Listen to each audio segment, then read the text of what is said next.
नमस्कार। दोपहर समाचार में आपका स्वागत है।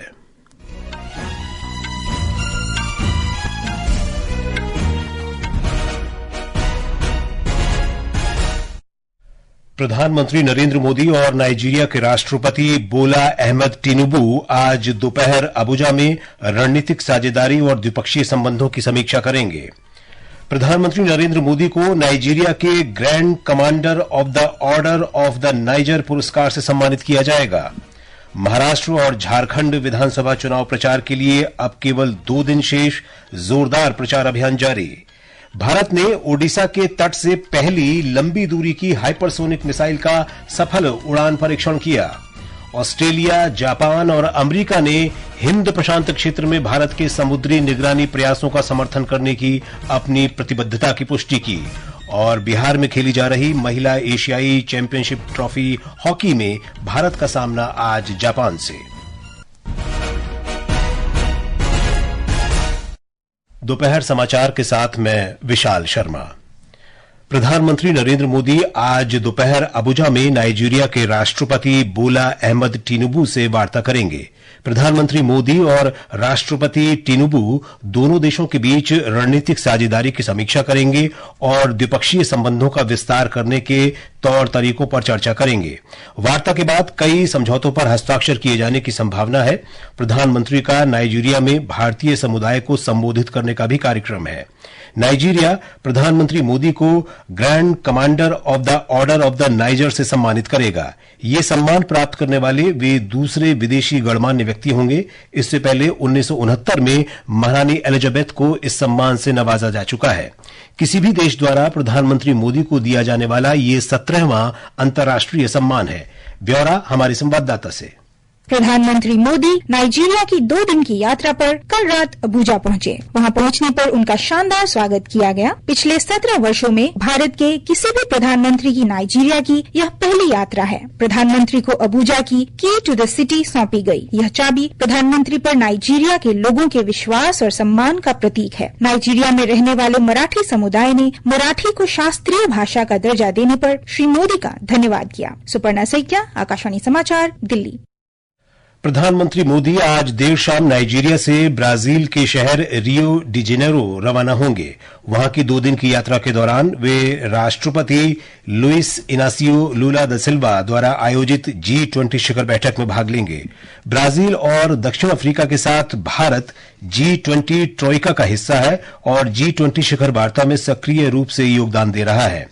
इस शिखर बैठक के दौरान प्रधानमंत्री मोदी विभिन्न वैश्विक मुद्दों के बारे में भारत का दृष्टिकोण रखेंगे और G20 नेताओं के नई दिल्ली घोषणा पत्र के परिणामों पर हुई प्रगति के साथ साथ हाल के वर्षों में भारत द्वारा आयोजित ग्लोबल साउथ शिखर बैठकों के निष्कर्षों को सामने रखेंगे।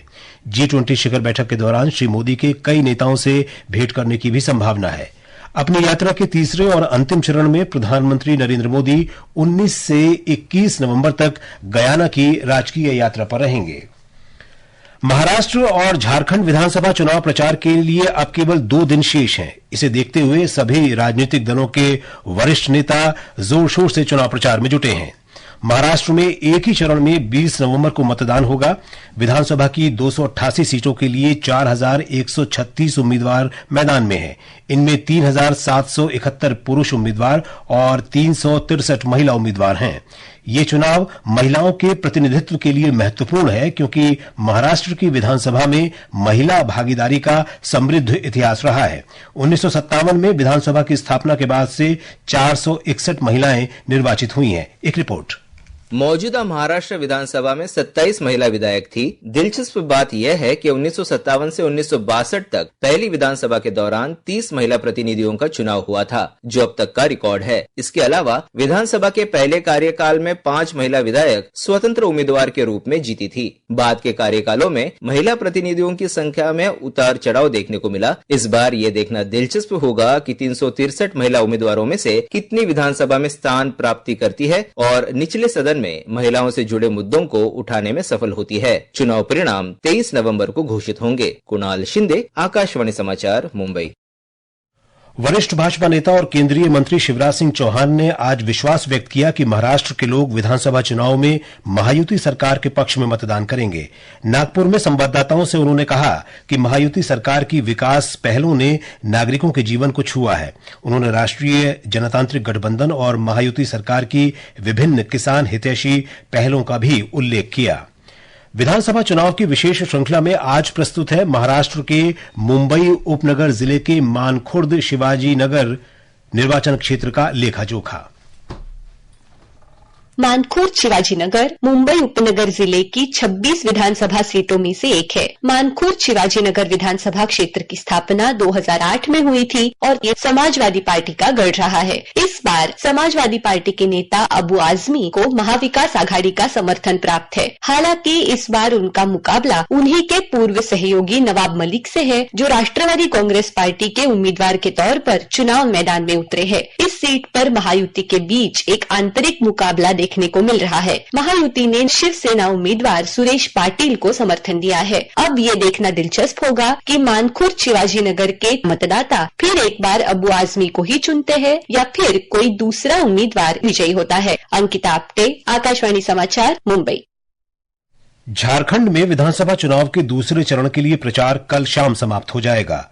बोकारो जिले के गोमिया में चुनावी सभा को संबोधित करते हुए भाजपा अध्यक्ष जेपी नड्डा ने हेमंत सोरेन पर झारखंड में व्याप्त भ्रष्टाचार और कुशासन का आरोप लगाया। जिस तरीके से मतदान हुआ है और जिस तरीके से लोगों ने मतदान का प्रयोग किया है, झारखंड की जनता ने स्पष्ट संदेश दे दिया है कि आने वाले 20 तारीख को चुनाव में आप एक तरफा एनडीए की सरकार बनाने जा रहे हैं। वहीं दूसरी ओर वरिष्ठ झारखंड मुक्ति मोर्चा नेता और मुख्यमंत्री हेमंत सोरेन ने भाजपा पर उन्हें निशाना बनाने का आरोप लगाया। दुमका में चुनावी सभा में श्री सोरेन ने कहा कि भाजपा लोगों को मुख्य मुद्दों से भटका रही है।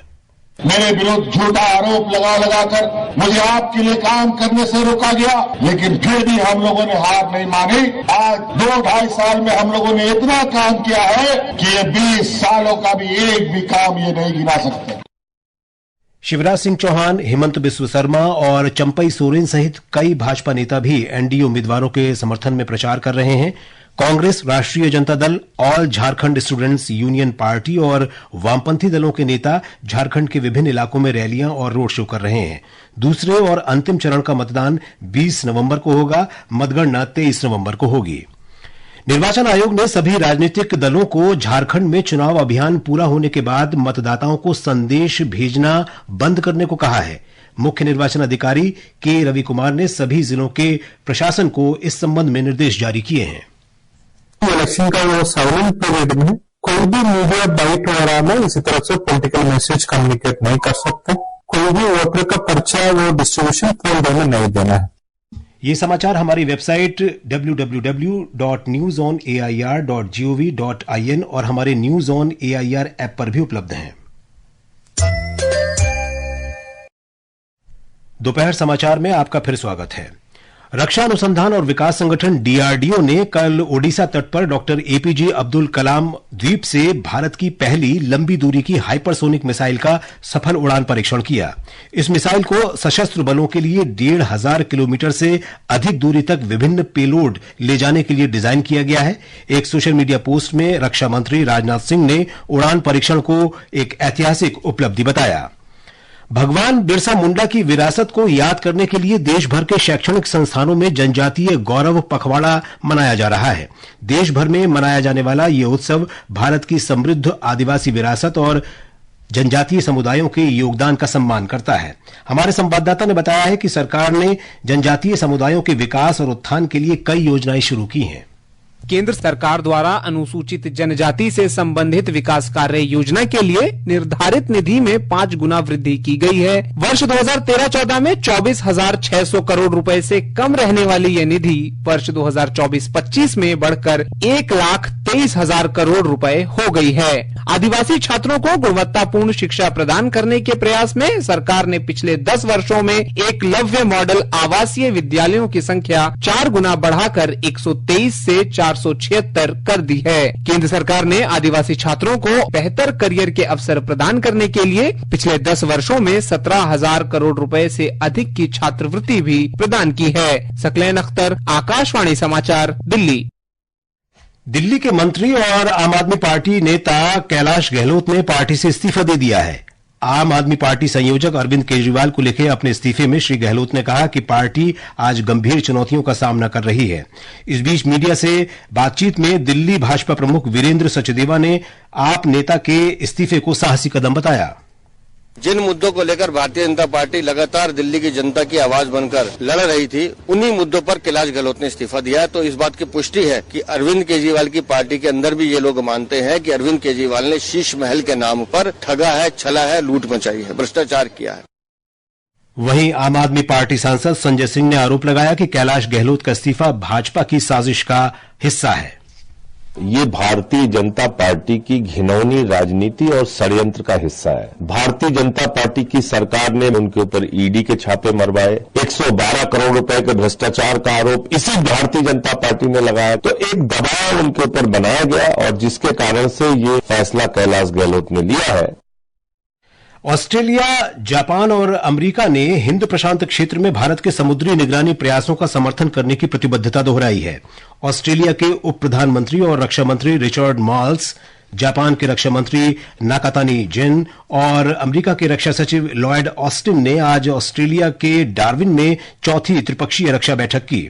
रक्षा मंत्रियों ने बैठक के बाद जारी एक वक्तव्य में वर्ष 2025 से हिंद प्रशांत क्षेत्र में ऑस्ट्रेलिया, जापान, भारत और अमेरिका द्वारा समुद्री डोमेन जागरूकता को बढ़ाने की प्रतिबद्धता दिखाई।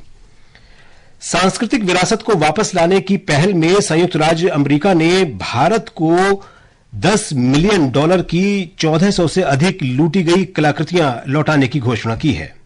इनमें वो वस्तुएं भी शामिल हैं जो हाल ही में न्यूयॉर्क के मेट्रोपॉलिटन म्यूजियम ऑफ आर्ट में प्रदर्शित की गई थी। उनमें एक दिव्य नृत्यक की बलुआ पत्थर की मूर्ति भी है जिसे अवैध रूप से मध्य भारत से लंदन ले जाया गया था। अमेरिका और भारत के बीच जुलाई में हुए समझौते के बाद सांस्कृतिक संपत्ति के अवैध व्यापार से निपटने और चोरी हुई कलाकृतियों की वापसी में तेजी आई है। ठीक 2 महीने पहले अमेरिका ने भारत को 2000 ईसा पूर्व से 1900 ईस्वी तक की 4000 वर्षों की 297 कलाकृतियां लौटाई थी। विदेश मंत्रालय ने एक बयान में कहा कि 2016 के बाद से अमेरिका ने 578 सांस्कृतिक वस्तुएं भारत को वापस भेजा है। समाचार कक्ष से वैष्णवी। श्रीलंका में सरकार के नए मंत्रिमंडल का शपथ ग्रहण समारोह राष्ट्रपति अनुराग कुमार दिसनायक की उपस्थिति में कल राष्ट्रपति सचिवालय में होगा। स्थानीय मीडिया रिपोर्ट्स के अनुसार राष्ट्रपति की 23 सदस्यीय मंत्रिमंडल नियुक्त करने की योजना है। ये समाचार आकाशवाणी से प्रसारित किए जा रहे हैं। अब खेल खबरों के साथ हैं सरफिरोजी।